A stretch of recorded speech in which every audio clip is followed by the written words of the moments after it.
PTV Hindustan पर आइए रुक करते हैं आज की कुछ खास ताजा अपडेट्स की। भारत चीन रूस हुए एक तो क्या होगा, चिंता में है अमेरिका। भारत और चीन के बीच 4 साल से चल रहे तनाव में कमी आ रही है। दोनों देशों ने एलएसी पर 2020 की स्थिति में पेट्रोलिंग पर सहमति बनाई है। प्रधानमंत्री मोदी ब्रिक्स सम्मेलन में भाग लेने रूस गए हैं, जहां भारत चीन वार्ता भी हो सकती है। चीन और रूस के साथ दुनिया का शक्ति केंद्र पश्चिम से एशिया में शिफ्ट हो रहा है और इन तीनों देशों की आबादी दुनिया की 36% और जीडीपी का 26% है। 10 करोड़ ठुकराकर अनिल ने की पेश मिसाल, पान मसाला विज्ञापन से किया है इनकार। अनिल कपूर ने 10 करोड़ रुपए का ऑफर ठुकराकर पान मसाला के विज्ञापन करने से इनकार कर दिया है। अनिल को लगता है कि उनकी अपनी ऑडियंस और फैंस के लिए कुछ जिम्मेदारी है और वो ऐसे किसी प्रोडक्ट का प्रचार नहीं कर सकते जो कि पब्लिक को और उसकी सेहत को नुकसान पहुंचाए। यूपी के एक दिन के सीएम रहे हैं जगदंबिका पाल। टीएमसी सांसद ने क्यों मारी बोतल। वक्फ बिल पर जेपीसी की बैठक में बीजेपी सांसद जगदंबिका पाल पर तृणमूल कांग्रेस सांसद कल्याण बनर्जी ने कांच की बोतल फेंकी। बनर्जी की 2 उंगलियां कट गई।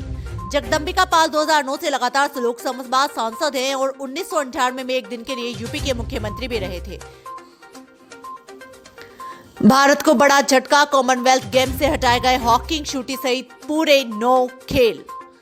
कॉमनवेल्थ गेम से hockey, cricket, wrestling, shooting, badminton, diving, beach volleyball, road cycling, mountain biking, rhythmic gymnastic, rugby 7, squash, table tennis, para table tennis, triathlon और पैरा ट्रायथलॉन को हटा दिया गया है। इनमें से कम 5 खेल ऐसे हैं जिनमें भारत का प्रदर्शन काफी अच्छा रहा है। कॉमनवेल्थ गेम्स के अगले एडिशन का आयोजन 2026 में ग्लासगो में होना है। इस शख्स ने मस्क जुकरबर्ग को पछाड़ा, अंबानी से भी निकले आगे। एनवीडिया के चेयरमैन जेनसेंग हुआंग की दौलत इस साल 185% यानी 81.5 अरब डॉलर बढ़कर 125 अरब डॉलर हो गई है। इस साल मार्क जुकरबर्ग की दौलत में 75.6 अरब डॉलर की बढ़ोतरी हुई है।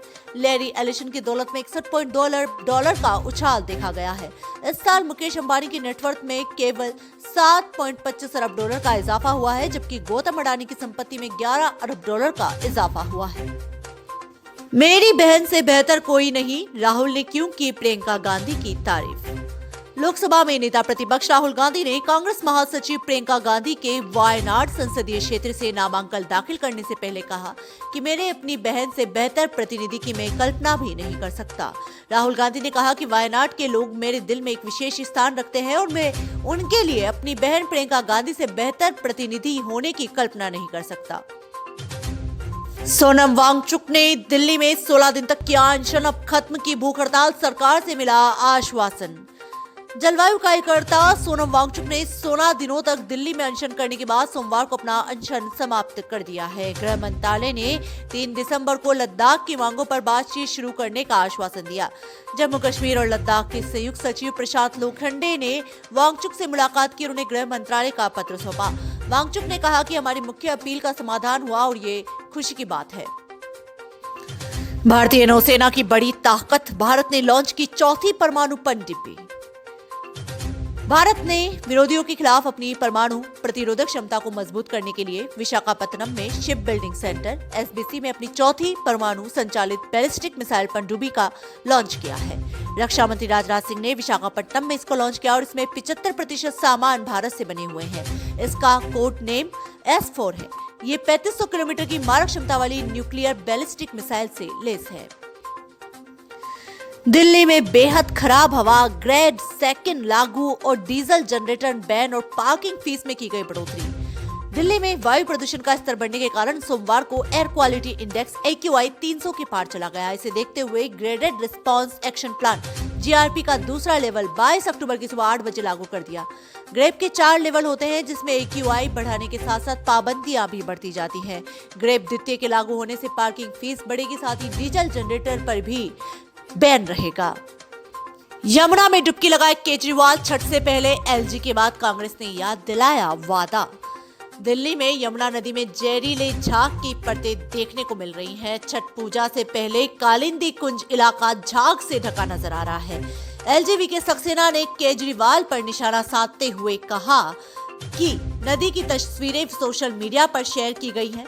उन्होंने केजरीवाल जी ने यमुना को साफ करने का वादा किया था और 2025 में नदी में डुबकी लगाने वाले थे। कांग्रेस ने भी केजरीवाल को यमुना में डुबकी लगाने की अब चुनौती दे दी है।